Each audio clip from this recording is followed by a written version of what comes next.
Hi friends, எல்லாம் எப்படி இருக்கிறீங்க? வாங்க இன்றைக்கி பன்னீர் கிரேவி எப்படி செய்கிறதுன்னு பார்க்கலாம். ஒரு மிக்ஸி ஜாரில் 3 தக்காளிங்க, கொஞ்சம் சின்ன வெங்காயம், 2 பச்சை மிளகாய், பூண்டு, இஞ்சி கொஞ்சம், அப்புறம் முந்திரி கொஞ்சம் போட்டுக்கலாங்க. போட்டு இதில் அரைச்சிக்கலாம்.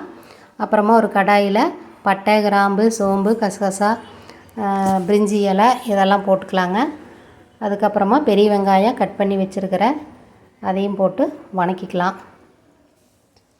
அதுக்கப்புறம் இந்த அரைச்சி வச்சுருக்கிற பேஸ்ட்டை ஊற்றிக்கலாம். ஊற்றி நல்லா பச்சை வாசனை போனதுக்கப்புறம் வணக்கிட்டு, அதுக்கப்புறம் மஞ்சத்தூள், மிளகாய்த்தூள், கரம் மசாலா, மல்லித்தூள் கொஞ்சம் சேர்த்தியே போட்டிருக்கிறேன்.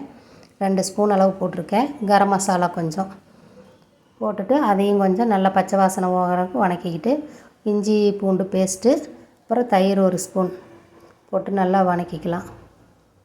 அதுக்கப்புறம் தேவையான அளவு தண்ணி ஊற்றிக்கலாம். போட்டு உப்பு போட்டுட்டு, அப்புறமா இன்னொரு கடாய் வச்சு எண்ணெய் ஊற்றி உப்பு, மஞ்சத்தூள், மிளகாய்த்தூள் இதெல்லாம் போட்டுட்டு, அப்புறம் பன்னீர் கட் பண்ணி வச்சுருக்கிறேன், அதை போட்டு ஃப்ரை பண்ணிக்கலாம்.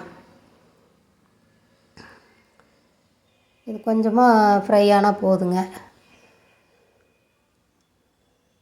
நல்லா சிம்லேயே வச்சு ஃப்ரை பண்ணிக்கலாம்.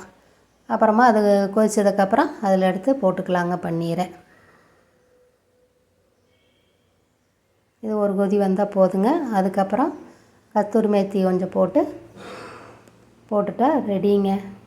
சுவையான பன்னீர் கிரேவி ரெடிங்க. இது சப்பாத்திக்கு, சாப்பாட்டுக்கும் கூட வச்சு சாப்பிட்லாங்க. சூப்பராக இருக்குது. ரொட்டிக்கு, இட்லி, தோசை எல்லாத்துக்குமே நல்லா இருக்குங்க. ஓகே ஃப்ரெண்ட்ஸ், நீங்களும் இந்த மாதிரி செஞ்சு பார்த்துட்டு எப்படி இருக்குதுன்னு கமெண்ட் பண்ணுங்கள். Bye friends.